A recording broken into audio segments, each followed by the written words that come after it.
Bienvenidos a Vértice Internacional, este programa del canal del Congreso que hace un análisis sobre el acontecer mundial y sus impactos para México. Los mexicanos tenemos que estar pendientes de las elecciones generales que tendrán lugar en Canadá el 19 de octubre, un tema que no podíamos esquivar en Vértice Internacional. Hoy revisamos el ruedo electoral en Canadá, el vuelco de la política exterior canadiense y el enfriamiento en las relaciones México-Canadá. En la segunda parte de este programa, un recuento legislativo de carácter internacional, y en el segmento migratorio les vamos a platicar cómo es que está jugando el tema de la migración en la campaña electoral. Soy Rina Musal y les pido que me acompañen. Las elecciones federales de Canadá del 19 de octubre de 2015 fueron convocadas para votar por los 338 diputados de la Cámara de los Comunes, que a su vez tienen la responsabilidad de ratificar al primer ministro o bien elegir a un nuevo mandatario. El sistema electoral canadiense, definido como uninominal mayoritario a una vuelta, se creó específicamente para perpetuar el sistema bipartidista parlamentario entre conservadores y liberales de tipo británico, ganando el candidato del distrito electoral que recibe más votos. Actualmente en el poder, el objetivo del Partido Conservador ha sido modelar las instituciones políticas canadienses. Su candidato, Stephen Harper, es el líder del partido y primer ministro desde 2006, encabezando un gobierno minoritario de partidos populistas y libertarios. Por su parte, el nuevo Partido Democrático, con tendencia izquierdista y filiación socialdemócrata, tiene como candidato al abogado y exministro en el gobierno de la provincia de Quebec, Tom Mulcair, quien dirige un partido que ha fusionado diversos grupos socialdemócratas y laborales. Aun cuando consideró inevitable un déficit presupuestal para invertir y crecer, ha argumentado que con una mejor administración del gasto y la inversión pública podría evitarse el déficit. En tanto, el Partido Liberal de Canadá es generalmente considerado de centro dentro de los estándares canadienses y europeos, posicionándose históricamente a la izquierda del Partido Conservador canadiense y a la derecha del nuevo Partido Democrático. Su candidato Justin Trudeau ha sabido rodearse de políticos experimentados, armando una propuesta para la recuperación del crecimiento y el empleo, basada en inversión pública y privada, la modernización de la infraestructura y la innovación empresarial. Finalmente, los candidatos de los partidos minoritarios del bloque quebequés y Verde de Canadá son el parlamentario Gilles Duceppe y la abogada Elizabeth May, respectivamente. Desde el año 2006, Stephen Harper gobierna los destinos de Canadá y ahora hace todo lo posible para conquistar una cuarta reelección. ¿Habrá sido un error del primer ministro tratar de alargar su estancia en el poder tras 9 años de gobierno? Las señales del agotamiento se hacen sentir con la posibilidad de tener un voto por la alternancia política y el descontento que se puede tocar con el liderazgo ascendente de Justin Trudeau, del Partido Liberal y del posicionamiento sorpresivo que tomó el Partido Nueva Democracia en el año 2011 y que ahora está comandado por Thomas Mulcair. Susana, antes de entrar de lleno para platicar de la contienda electoral en Canadá, me gustaría dedicar unos momentos a que hicieras un balance del harperismo en 9 años de gobierno. Digo, ¿en dónde colocarías las claves de sus grandes fracasos y también de sus éxitos? Ha habido un enorme cuestionamiento en diferentes materias. Primero, a principios de este año, se sabe perfectamente que hay un problema muy grande de corrupción por parte de muchos de los parlamentarios más cercanos a Harper. Y esto hace que el ánimo de la sociedad canadiense esté totalmente en contra de las políticas que está siguiendo. En las diferentes provincias, que recordemos que así como se tiene el gobierno federal, el peso de las provincias y del gobierno local es igualmente importante o más importante que el del gobierno federal. Es muy interesante ver que realmente se le estuvo cuestionando en muchísimos momentos, razón por la cual tuvo que concentrarse en rescatar las elecciones, porque no nada más era la posibilidad de que el Partido Liberal retomara en este octubre del 2015 el mando del gobierno, sino que el nuevo Partido Democrático estaba teniendo también un peso enormemente grande. lo que le gusta decir el primer ministro Harper es que gracias a su gobierno, Canadá ha logrado superar la crisis económica mundial que empezó en 2009. Quizás sea el caso, Canadá ciertamente no sufrió una crisis del mismo grado que otros países, por ejemplo, Estados Unidos o países europeos. Sin embargo, tampoco ha habido mucho crecimiento económico ni creación de empleo. De hecho, sus rivales para las elecciones que vienen, Thomas Mulcair y Justin Trudeau, han dicho que el récord económico de Harper es el peor récord de cualquier primer ministro desde el fin de la Segunda Guerra Mundial.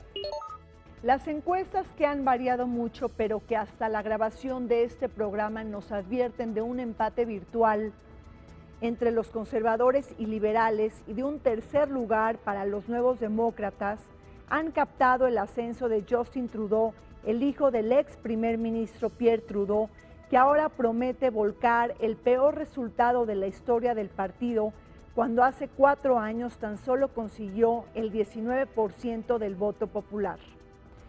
Este partido, siendo el más antiguo a nivel federal en Canadá, ha liderado una agenda progresista que ha sido fuente de inspiración y referencia para otros partidos políticos de centro e izquierda del mundo. Y es que bajo la consigna de cualquiera menos Stephen, los liberales y los nuevos demócratas le buscan poner un freno al primer ministro que ha priorizado un gobierno belicista y proempresarial. Sí es cierto que empezando la campaña electoral hace 6 semanas o más, el Partido de Nueva Democracia encabezaba las encuestas, pero las últimas encuestas que salieron este fin de semana o viernes pasado indican por la primera vez que Justin Trudeau y los liberales van enfrente con el gobierno de Stephen Harper en segundo lugar y tercero el Partido de Nueva Democracia. Entonces, en cuanto a la posibilidad de romper con esa pauta histórica de alternancia entre dos partidos principales, queda por ver, pero las indicaciones son que en su base más importante de apoyo, que es la provincia de Quebec, el líder del Partido de Nueva Democracia, Thomas Mulcair, está presenciando una declinación importante de dicho apoyo. Entonces eso es preocupante para el Partido de Nueva Democracia.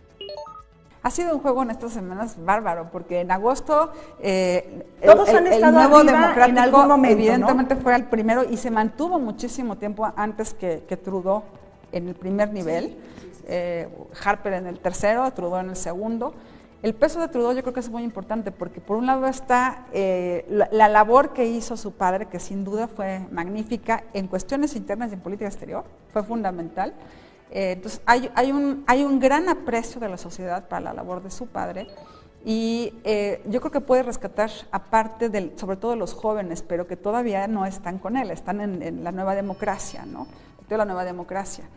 Entonces se está moviendo, no está claro, yo creo que son unas elecciones realmente bastante reñidas, o sea, no es como en otros momentos en donde era clarísimo que la reelección de Harper una y otra y una tercera vez estaba completamente asegurada, ahora no. Más allá de la ola de críticas destiladas en contra del conservadurismo del primer ministro Stephen Harper, Canadá es un país de instituciones sólidas y prácticas democráticas que ranquean en los primeros lugares del mundo. Como botón de muestra tenemos el manejo descentralizado y autónomo de las provincias canadienses frente a Ottawa y el logro de comandar una política internacional con voz propia. No pasemos por alto que una de las características más emblemáticas de las relaciones México-Canadá pasan por los vínculos dinámicos que sostenemos con los actores subnacionales, esto es, con las provincias de Quebec, Alberta y Ontario, las provincias que tienen establecidas oficinas de representación en México. Una buena noticia, sobre todo para las relaciones México-Quebec, ha sido el ingreso de México a la Organización Internacional de la Francofonía. Entonces aquí el impacto que puede tener cualquiera en contra de Harper es el desánimo que de alguna forma se vivió en 2006.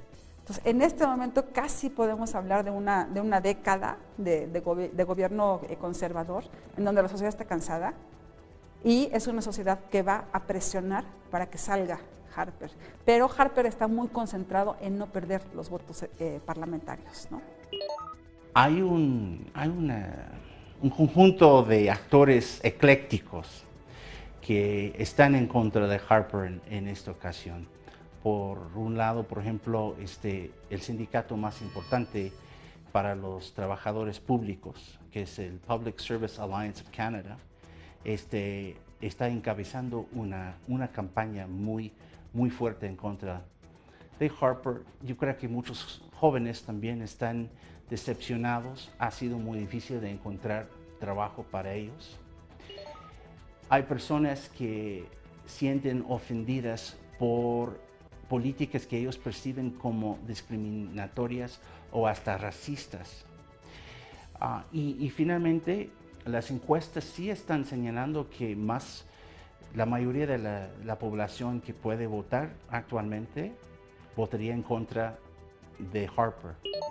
En materia económica, Canadá ha logrado reforzar su posicionamiento al interior del G7 y figura como país ejemplo en cuanto a su calidad de vida y clase media que se zarandea entre las más ricas del mundo. No obstante, los estragos en su desempeño económico también se han dejado sentir por la caída de los impuestos, el alza de la deuda externa, el descenso de la productividad y el desempleo que alcanza un 6 y 7%. En ese tenor se inscribe la política económica del actual gobierno ultraconservador que se ha visto favorecido por la revolución del shale gas y shale oil en Estados Unidos y por la revolución de las arenas bituminosas en la provincia de Alberta, que en su conjunto han contribuido a alterar los equilibrios geopolíticos y estratégicos.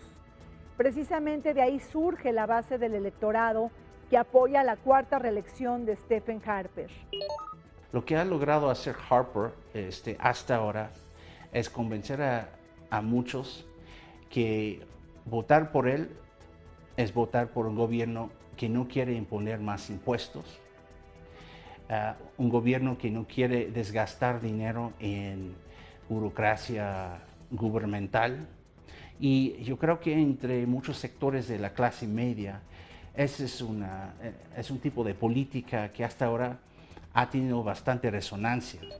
Sin embargo, después de largos años de un desempeño económico, la verdad, relativamente mediocre, ahora hemos visto este año la caída de los precios petroleros, que ha afectado mucho el dinero que el mismo gobierno recibe de ingreso gracias a impuestos sobre los recursos energéticos.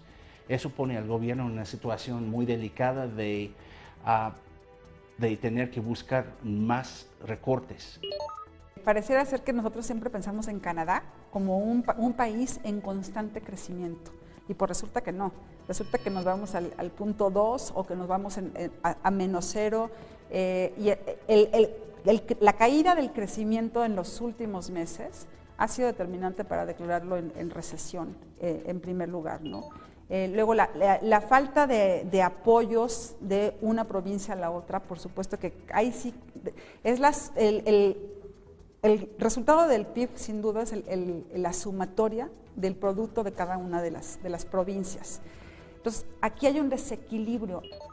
Hace apenas un mes se declara la economía canadiense en recesión, lo cual es evidentemente algo que no se conoce tan abiertamente afuera.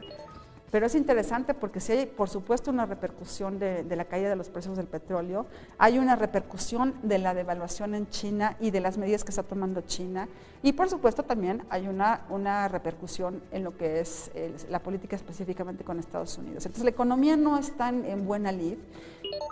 En materia geopolítica, el gobierno conservador de Stephen Harper ha dado mucho de qué hablar. Su mirada se encuentra en el Ártico como consecuencia del deshielo ocasionado por el cambio climático. Precisamente el tema de la soberanía del Ártico parece ser la apuesta más certera de Stephen Harper cuando se destila una clara competencia, abierta por cierto, entre los países del Ártico por controlar los recursos naturales, entre ellos riquezas energéticas, minerales y pesqueras. Pero recordemos lo que nos dicen algunas organizaciones ambientalistas, como por ejemplo Greenpeace, que el Ártico es el aire acondicionado de todo el planeta y que cualquier impacto en esta región, ello tendría afectaciones a la temperatura global de nuestro planeta. Cabe mencionar que en este momento las encuestas sí señalan que donde mayor apoyo tiene Harper es justamente en las provincias del oeste, menos British Columbia, y entre ellas Alberta, que es realmente la cuna de la producción energética en el país. Ahí todavía cuenta con bastante apoyo Harper. Nuevamente quiero señalar que este año, con la caída de precios de petróleo, esto pone en riesgo los planes del gobierno. Y cabe mencionar que la calidad de recursos petroleros que tenemos en Canadá es una calidad baja. Y el proceso de extraer el petróleo de estas arenas, estas tar sands, como se llaman en inglés, es un proceso sumamente costoso. Entonces, con precios mundiales tan bajos actualmente, esto yo creo pone en problemas todos los planes del gobierno. Susana, la base electoral de Stephen Harper para conseguir una cuarta reelección se encuentran sobre todo en la provincia de Alberta, en Canadá. Y ahí tenemos el tema de las arenas bituminosas y toda esta revolución energética que está cambiando los equilibrios geopolíticos. El tema energético es un determinante porque sí es en buena medida uno de los grandes móviles del desarrollo de Canadá en este momento. No nada más para lo que es arenas bituminosas, que va a tener un resultado sobre todo en lo que es petróleo pesado, sino en el desarrollo de shale gas y otro tema que es fundamental para la economía canadiense, que es el de minería. O sea, el impacto también del peso del sector minero es fundamental en lo que serían las consideraciones económicas de Canadá, ¿no? El gran problema que tiene Harper con Obama por la falta de aceptación de Keystone como gasoducto que vaya desde Alberta hasta el Golfo de México. Y en el momento en donde no se ratifica el que sí se va a dar la construcción hasta el Golfo de México, hay una triple ruptura con Obama y por supuesto que Harper está esperando que ganen los republicanos, porque ahí podría haber un movimiento a favor del desarrollo del gasoducto, ¿no? De la terminación del gasoducto. Entonces, esto los lleva a tener un activismo muchísimo más abierto en el Ártico. Y tanto el tema de Keystone como el tema del energético en el Ártico, el desarrollo energético en el Ártico, desafortunadamente sí tiene impactos ambientalistas muy negativos.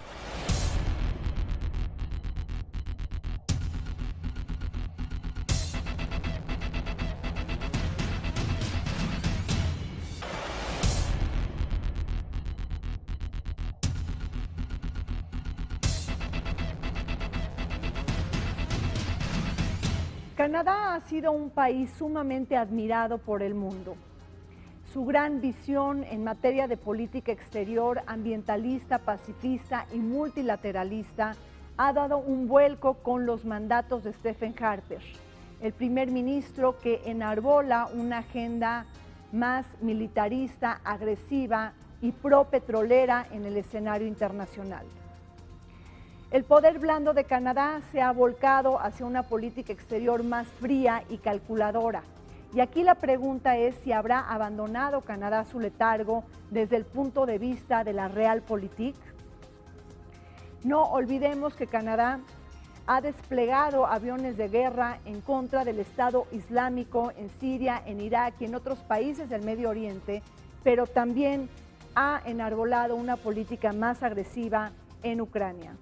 Y creo que nuestra participación frente al Estado Islámico y potencialmente en el caso de Ucrania reflejen justamente esta serie de factores. Yo creo que en Canadá hay bastante apoyo en la población para acciones tanto contra el Estado Islámico como contra el gobierno de Rusia, y para los que sí se consideran para muchos como aliados en Ucrania. Cabe mencionar también demográficamente que hay una población importante de ucranios dentro de Canadá. El tema de la seguridad está jugando un rol importante dentro de la campaña electoral en Canadá. Ello, al igual que la política contraterrorista como producto de los ataques al Parlamento de Ottawa que tuvieron lugar el año pasado y el establecimiento de la Ley Patriota, que ha levantado ámpulas entre los partidos de oposición. El Partido Nuevo Demócrata, el principal partido de oposición en el Parlamento, ha señalado un rechazo rotundo a esta legislación que recorta las libertades civiles y comparte información personal sin considerar el derecho a la privacidad.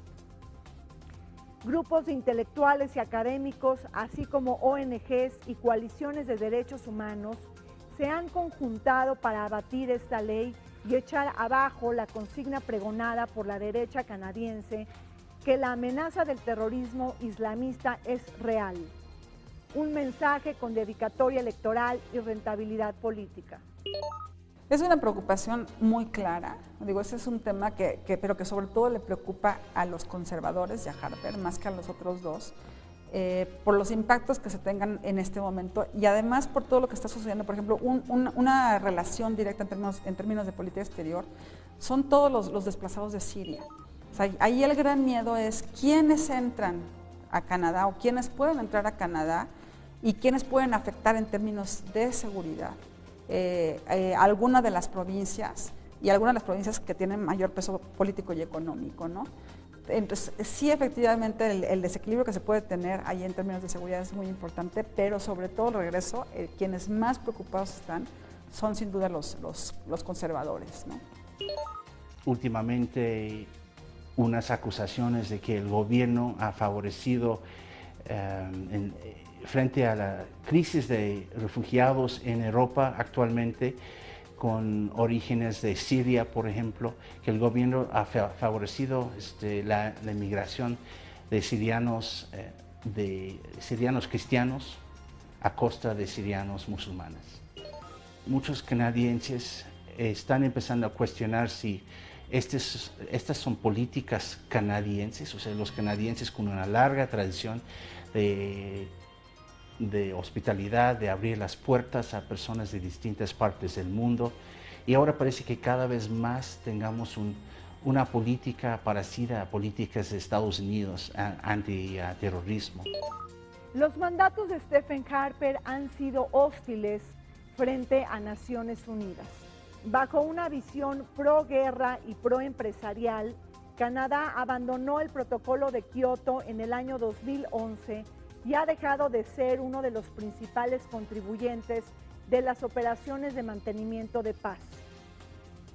Precisamente a Stephen Harper de Canadá y a Tony Abbott de Australia se les conoce como los dos tiranos del cambio climático.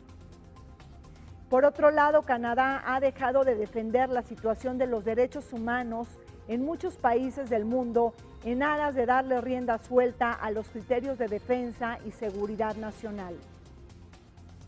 La diplomacia canadiense, de corte multilateralista, famosa en el mundo y guiada por el criterio geopolítico de contrapesar la influencia de Estados Unidos y Reino Unido, no es más una divisa practicada por Ottawa.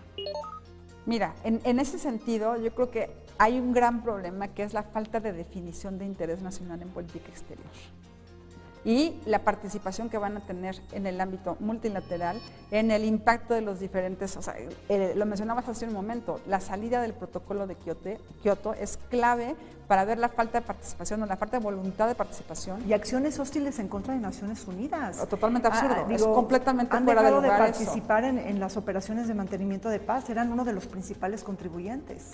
Sí, yo creo que sus intereses ahorita están en otro lugar. Les preocupa mucho la crisis económica y están dejando de tener una participación tan abierta en pues, diplomacia multilateral, ¿no? Y ese es un riesgo. Ahí sí hay un cambio fundamental en la política exterior canadiense, porque recordemos que el paralelo de la política exterior canadiense y la mexicana, un punto de encuentro que siempre se mantuvo a lo largo de todo el siglo XX y a principios de este siglo también, es que justamente es la vocación multilateral, y en este momento Canadá pareciera que se le olvidó que ha sido un actor fundamental para el equilibrio multilateral en las diferentes instituciones internacionales, ¿no? Yo no diría que es una postura anti-multilateral, sino lo que yo cuestiono es el liderazgo, o más bien la falta de liderazgo del gobierno de Harper. Si uno hablara con muchos de los mismos diplomáticos del servicio exterior de Canadá, uno puede notar durante estos últimos 9 años bastante frustración, que estas políticas no reflejen lo que ellos mismos quieren. Hay un dato muy revelador que quizás sintetice el posicionamiento internacional que ha adquirido Canadá en los últimos años. Canadá no logró alcanzar los votos suficientes para ser miembro no permanente del Consejo de Seguridad de la ONU en la contienda del 2010, perdiendo frente a Portugal. Este dato nos ilustra sobre el récord que el país tiene en materia de política exterior y la derrota agria para la diplomacia de Ottawa. La tradición de ayuda a África, la promoción de la agenda del desarrollo sostenible, una política ambientalista favorable y los vínculos de apoyo hacia Palestina se han desinflado. Recordemos el acercamiento de Stephen Harper con el ultraconservador primer ministro de Israel, Benjamín Netanyahu, y los recortes de ayuda a la Autoridad Nacional Palestina. Este acercamiento puede ser por reacción a la mala relación que ha tenido también con el presidente Obama. Entonces aquí... tú lo conectas por ahí. Puede ser una explicación sin duda, porque la forma también en que se ha dado la relación entre Obama e Israel, en este momento le está dando un juego mucho mayor a Canadá. Entonces Harper lo está tratando de aprovechar en un sentido distinto y efectivamente, una vez más, hay un giro de 360 grados en su política exterior, cosa que no se había visto en los últimos años, ¿no? Hubo un escándalo cuando se percibió que el gobierno de Harper había impuesto un miembro en el Consejo de Rights and Democracy, hasta entonces la organización más importante para la promoción de derechos humanos y democracia, con un importante financiamiento del gobierno de Harper, y que esa imposición de un miembro del consejo de dicha organización pro-Israel iba en un momento cuando esa organización criticaba violaciones de derechos humanos por parte de Israel, y poco después el gobierno anunció recortes de financiamiento que resultaron en el cierre permanente de Rights and Democracy como organización. Entonces, esto con Netanyahu es parte, yo diría, de una trayectoria importante, de una cercanía importante entre el gobierno de Harper y el gobierno de Israel. A pesar de la ola de críticas que se destilan en contra de la política exterior de Stephen Harper, hay un hecho que no podemos esquivar: la mediación de Ottawa en la reconciliación entre Estados Unidos y Canadá después de más de medio siglo de enemistades, golpes bajos e intimidaciones. Y es que hay que recordar que muchas de las reuniones secretivas en las que también participó el Vaticano se realizaron en Ottawa. Un gol anotado sin duda para Stephen Harper, para Canadá, este país que es una referencia interesante y muy importante para el mundo. Un país con justicia social, con altos niveles de vida, rankeado entre los índices de transparencia gubernamental y de menor percepción a la corrupción de los más altos del mundo. El caso de Cuba, para muchos canadienses, es una confirmación que nuestra política desde hace muchos años, no importa que fuera bajo liberales o bajo conservadores, una política histórica frente a Cuba, una política de constructive engagement, se llama en inglés, eso de dialogar con Cuba, de mantener los derechos humanos siempre en ese diálogo con Cuba, y que la mejor manera de impulsar el cambio dentro de Cuba sería a partir de diálogo y no a partir de aislamiento diplomático. Salvo en el caso de Cuba, porque el acercamiento que tiene Estados Unidos y Cuba y el apoyo que da, aunque sea logístico, Canadá, es muy importante porque esto le puede dar un escenario completamente distinto en materia de derechos humanos a Cuba y al desarrollo futuro de Cuba en materia de derechos humanos, que les va a costar mucho trabajo la transición, pero yo creo que ahí Canadá, a pesar de que no está teniendo una actitud firme en cuestión de derechos humanos en otros espacios como el mismo Ucrania, evidentemente en el caso de Cuba puede ser un parámetro de apoyo, ¿no? Susana, ¿qué estás pensando de este movimiento independentista en Quebec frente a la luz de lo que está aconteciendo, por ejemplo, el referéndum en Escocia del año pasado o bien las elecciones de hace 2 semanas en Barcelona? ¿Un punto muy bajo de este movimiento ahora? No, en este momento yo definitivamente sí considero que se tiene un espacio de receso. O sea, el peso de vamos a independizarnos como lo vimos en los años anteriores, no se tiene en este momento. Posiblemente en una administración distinta, algunos años más adelante, esto puede cambiar, pero sí considero que en este momento hay un letargo por parte de los quebecuas, y por lo mismo también hay un doble juego. O sea, muchos de ellos están apoyando la nueva democracia. Además de tener el partido quebecuá, un porcentaje importante de la población, alrededor de un 40%, está apoyando a Nueva Democracia. Entonces ahí pierden tanto los liberales como los conservadores. Y evidentemente, si se gana por parte de Nueva Democracia, se puede retomar el tema de la independización, pero yo lo veo como ya algo muy lejano, ¿no? Bajo el cambio de prioridades políticas y económicas en Canadá, bajo los mandatos de Stephen Harper, es que las relaciones con México se han tornado muy difíciles. El descalabro mayor viene por la imposición de visas por parte de Canadá hacia México, un hecho esgrimido por el gobierno de Ottawa para ponerle un freno al incremento en las solicitudes de asilo.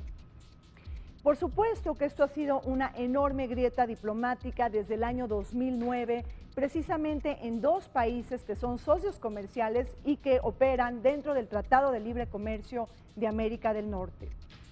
Aun cuando se han flexibilizado algunas medidas para la visa y se ha buscado que México ingrese a un nuevo programa de autorización de viajes, en esta campaña electoral, las fuerzas opositoras al gobierno de Stephen Harper, es decir, el Partido Liberal y el Partido Nuevo Demócrata, han anunciado que en caso de cantar victoria, eliminarían el visado hacia México.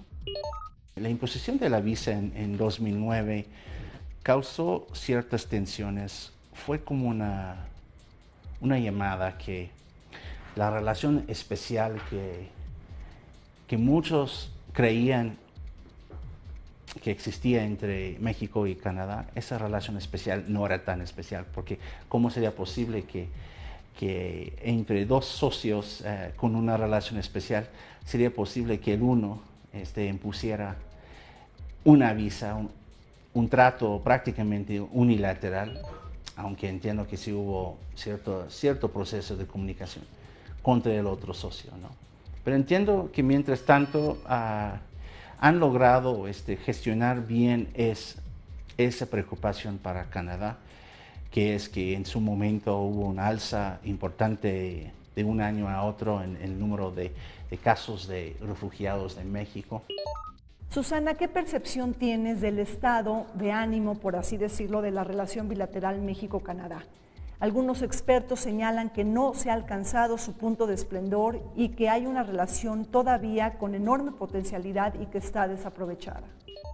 Que no ha alcanzado su punto de esplendor, yo me lo explicaría en la lógica de que no se han quitado las visas, que ese es el gran cuestionamiento y la gran preocupación de los mexicanos. Pero sí creo que hay que poner matices y pequeños puntos sobre la CIS, porque no se han quitado, pero la labor que ha hecho como embajador Francisco Suárez Dávila ha sido brillante, realmente ha sido brillante. Varios de nosotros pensábamos que no iba a durar como embajador, porque criticaba abiertamente el que siguieran las visas como se tenían, ¿no? Entonces lo que logró y que va a entrar en vigor ya a partir del año entrante es que se tenga un tratamiento como lo va a tener, por ejemplo, países como Francia. O sea, que en donde tú tienes un documento electrónico que ya no necesitas todo el proceso de la visa, no te quitan al 100 la idea de la visa, porque sí hay un elemento que tienes que estar cumpliendo. Y no es nada más el caso mexicano, o sea, este tratamiento se le da a muchísimos países, o sea, el mismo Polonia, la misma Francia. Vamos a entrar en ese grupo de países en donde vamos a tener una calidad migratoria distinta. Eso no se ha alcanzado a percibir, sus alcances, en la población mexicana. Todavía está el sentimiento que a pesar del Tratado de Libre Comercio y que deberíamos de ser respetados como socios comerciales en los dos países, ¿no? Tanto en Estados Unidos como en Canadá, pues resulta que nos ponen una visa, ¿no? Pero bueno, por otro lado Estados Unidos nos puede poner un muro, entonces, o podemos tener como estos últimos años un enorme número de deportaciones.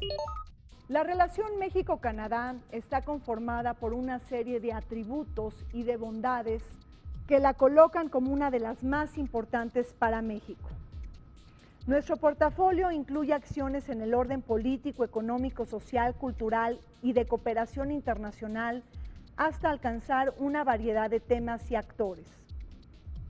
Uno de los instrumentos más innovadores ha sido el establecimiento de la Alianza México-Canadá, que fue creada hace 11 años y que abarca 8 grupos de trabajo para mejorar la colaboración en temas de interés común como comercio, energía, inversión, medio ambiente, movilidad y capital humano, que son los temas que reúnen a los participantes del sector público, privado y social. En el momento en donde ya se concluya o se llega a concluir el gasoducto, pues México pierde el mercado de Estados Unidos con la entrada por Houston, ¿no? O sea, por todo lo que es Galveston, por esta parte que son los petroleros en donde México está llevando directamente, es la puerta de México energéticamente hablando. Pero también por otro lado nos hemos dado cuenta que tal vez no es solo el gasoducto, o sea, el flujo de energéticos de Alberta hacia el Golfo se ha hecho ya y de manera muy fuerte con trenes. El desarrollo ferroviario ha permitido que de alguna forma se supla el que Obama no tenga todavía la decisión a favor de Keystone, o que Estados Unidos no tenga la decisión a favor de Keystone, ¿no? Entonces, bueno, aquí es cómo vamos a jugar con ellos para que no nos afecte tanto la venta. Si ya a los dos, tanto a México como a Canadá, le afectó el que Estados Unidos no esté comprando tanto petróleo, además tendríamos que estar negociando nosotros directamente con Canadá para ver cómo podemos apoyarnos y realmente lograr lo que debería de ser el objetivo del Telecán, que es ser la región de mayor competitividad a nivel global, ¿no?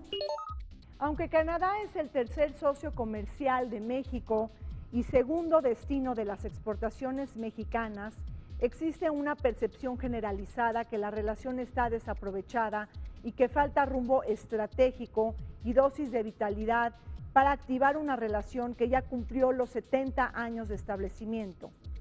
Pero, ¿cuáles son los principales impedimentos para elevar el nivel de esta relación que ha estado marcada por la cooperación, pero también por el descuido y el enfriamiento? No olvidemos que la relación económica también estuvo supeditada a los criterios de seguridad de Estados Unidos como producto de los ataques terroristas en el 2001 y la mirada geopolítica de Canadá, que está lejos de las Américas, para imbricarse en los temas del Ártico y de mayor cercanía de lo que sucede en Asia-Pacífico. En su momento, el gobierno de Harper anunció, yo creo que alrededor de 2007, 2008, que América Latina iba a ser uno de las top 5 prioridades de la política exterior de su gobierno. Eso nunca resultó. Yo creo que el gobierno de Harper ha demostrado en los hechos muy poco interés en la región y en México. Yo creo que el Tratado de Libre Comercio ancla esta relación, pero que no ha habido mucha inversión en cómo fortalecer la relación o cómo ir en nuevas direcciones. Yo creo que se toma por sentado que la relación bilateral es muy sana. El portafolio bilateral México-Canadá está enfrentando un escollo mayor. En aras de captar la atención de Washington, se ha favorecido el dinamismo de la relación México-Estados Unidos y Canadá-Estados Unidos, dejando de lado la visión trilateral y de la Comunidad de América del Norte. En este juego de poderes se ha desvanecido el factor regional y se ha priorizado el enfoque bilateral. Con ello hemos dejado escapar las potencialidades de América del Norte, pues a más de 20 años de entrada en vigor del Tratado de Libre Comercio de América del Norte, Estados Unidos y Canadá no lucen interesados en actualizar ni revisar este andamiaje cuando hay una pérdida de competitividad regional y de cara a los nuevos equilibrios económicos y comerciales que se están desenvolviendo en la geopolítica mundial. Yo creo que el marco en el cual esa relación se lleva a cabo ha cambiado dramáticamente. Por ejemplo, la importancia de Asia-Pacífico. Ambos países tienen un interés en participar cada vez más en comercio e inversión en Asia-Pacífico. La sociedad transpacífica es estratégicamente muy importante para ambos países, igual que un potencial tratado transatlántico. Entonces yo creo que el marco ya no es solo América del Norte, sino América del Norte claramente dentro de otras posibles oportunidades para comercio e inversión que están surgiendo. Y yo creo que si hablamos un poco de Donald Trump. Sí, efectivamente, tal vez no se tienen los alcances que quisiéramos o que se pensaron en 94 cuando entra en vigor el tratado, pero se han tenido alcances muy positivos. Ahora, el caso de Canadá, al igual que el caso mexicano, o sea, la forma de profundizar el Tratado de Libre Comercio de América del Norte, le gana a Estados Unidos con lo que es el Transpacífico. Entonces, tanto Canadá como México se alentaron en entrar de una manera distinta y en un momento muchísimo previo a las negociaciones de Tratado de Asociación Transpacífica.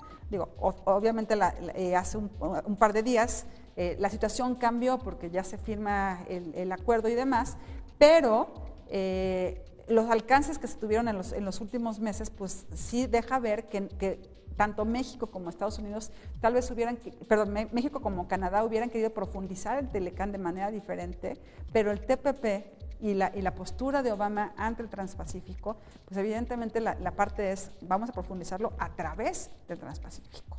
Entonces, aquí es como, no se puede reabrir el Tratado de Libre Comercio de América del Norte, posiblemente ni siquiera ni a Canadá ni a México le pueda convenir. Entonces, habría que ver ya los temas específicos, realmente cómo los podemos resolver de otra manera. La relación México-Canadá no pasa por un buen momento. La falta de química entre Stephen Harper y Enrique Peña Nieto se han hecho sentir, no solamente por la cuestión de la traba de las visas, sino porque la relación que camina de manera favorable no ha alcanzado su punto de esplendor. Sin embargo, un nuevo horizonte le puede aguardar a la relación bilateral si es que gana la alternancia política. En manos de Justin Trudeau, posiblemente pudiera haber un cambio en la tónica, en el ambiente y en las políticas que han dañado la relación México-Canadá. En este momento podría ganar Thomas Mulcair y su partido de Nueva Democracia las elecciones. Yo sinceramente dudo eso. Yo creo que las encuestas están empezando a demostrar un surgimiento en estos últimos días de la campaña a favor de Justin Trudeau. Posiblemente el gobierno que se va a formar podía buscar al Partido de Nueva Democracia para formar un gobierno de coalición.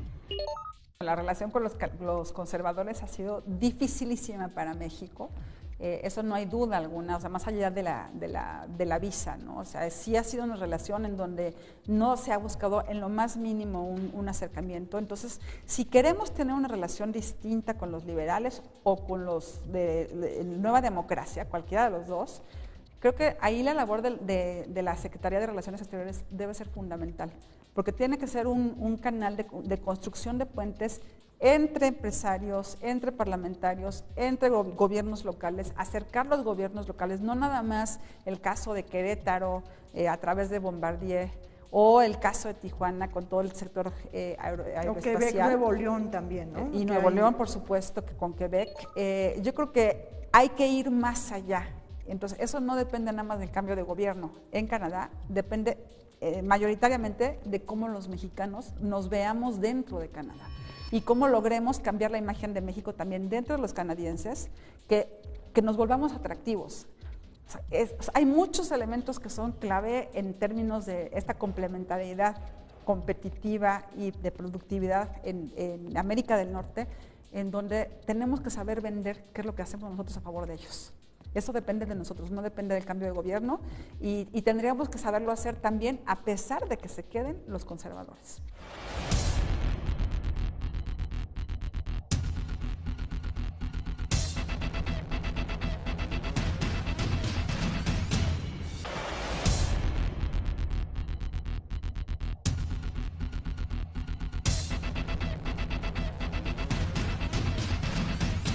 Iniciemos nuestro tradicional segmento legislativo de carácter internacional, pues esta semana fue una semana de intensa actividad internacional. Les platicamos que con motivo de la glosa del tercer informe de gobierno en materia de política exterior, la canciller Claudia Ruiz Massieu estuvo presente en el Senado de la República. En múltiples foros y espacios de cooperación hemos rechazado la discriminación, criminalización y abuso que sufren migrantes y refugiados en distintos lugares del mundo. Y el propio presidente, el 28 de septiembre pasado, en la Asamblea General de la ONU, hizo un llamado a que todos los países actúen con decisión y visión de futuro en la lucha inmediata para evitar que incrementemos en 2 grados centígrados la temperatura global. En materia de acuerdos comerciales, la Secretaría de Relaciones Exteriores destacó la concreción del Tratado de Asociación Transpacífico, al que definió como la negociación comercial más ambiciosa a nivel mundial, que permitirá a México profundizar las relaciones con países de la región. Más aún, el TPP permitirá a América del Norte consolidarse como una plataforma de exportación hacia la región Asia-Pacífico y el mundo, al tiempo que complementará los esfuerzos de competitividad de Norteamérica. México también ha intensificado su diálogo con China, Corea del Sur y Japón, abriendo nuevas oportunidades de cooperación. En la primera ronda de participaciones, la senadora del Partido del Trabajo, Laida Sansores, planteó que el gobierno federal fortalezca la defensa de los derechos humanos de los connacionales migrantes que viven en Estados Unidos, ya que durante 2 años han sido deportadas 400,000 familias de ese país. Los separan de uno de sus padres con las secuelas de traumas, desintegración familiar, infelicidad. Y según su página web, han asistido en la defensa de sus derechos humanos a solo 1,008 compatriotas. ¿Qué hacen con los 244 millones de pesos destinados para asistencia consular? En su turno, el Partido Verde Ecologista, en voz del senador Juan Gerardo Flores, se hizo un reconocimiento al Servicio Exterior mexicano por su contribución a la presencia de México en el mundo, al tiempo de haber destacado los logros obtenidos en la relación bilateral de México con Estados Unidos. Destacan acciones para promover la coordinación en materia aduanera y con ello agilizar el flujo comercial seguro, la promoción conjunta de inversiones entre ambos países, acciones estratégicas para la integración energética mediante el intercambio de información sobre infraestructura, así como para el incremento de capacidad de refinación. El senador del PRD, Luis Humberto Fernández, aseguró que frente al mundo, México no se muestra como un país atractivo por el clima de violencia que impera. Además, refirió que la defensa de los intereses nacionales y la protección de los mexicanos en el exterior está en su punto más bajo. Le pedimos que tome postura sobre los siguientes puntos. 1. Si reconoce o no que existe una crisis de imagen y de prestigio de México en el mundo, en particular por el tema de derechos humanos. 2. Si la Secretaría de Relaciones Exteriores requiere un rediseño que le permita actuar de manera más eficaz y austera. La senadora del PAN, Gabriela Cuevas, y presidenta de la Comisión de Relaciones Exteriores, aseguró que el acuerdo de asociación Transpacífico carece de fortaleza porque no contó con el acompañamiento del Senado de la República. En lugar de incorporar la visión y el respaldo de esta institución, el gobierno eligió el aislamiento y la marginación en su negociación. Al día de hoy, y ante tanto anuncio, el Senado de la República no conoce ni el texto ni el contexto de lo acordado el día de ayer en Atlanta. Pero eso sí, y seamos claros, la aprobación final recae en esta soberanía. La senadora del PRI, Marcela Guerra, señaló que este tercer informe de labores en materia de política exterior está compatibilizado con los objetivos que se establecen en el Plan Nacional de Desarrollo. A diferencia de otras voces que dicen lo contrario, nosotros hemos cumplido como Senado de la República. Concretamos 66 instrumentos internacionales negociados por el Ejecutivo, la ratificación de 91 nombramientos diplomáticos hechos por el señor Presidente de la República, el seguimiento puntual de las negociaciones del Tratado de Asociación Transpacífico. La senadora Marta Tagle criticó el hecho de que no haya sido consultado el Senado de la República en materia de negociaciones sobre el Acuerdo de Asociación Transpacífico. Quisiera preguntarle qué estrategias se están implementando desde la Cancillería para promover que el potencial económico del Acuerdo de Asociación Transpacífico se convierta en beneficios en materia de desarrollo interior, no solamente macroeconómicos, y en bienestar de la ciudadanía.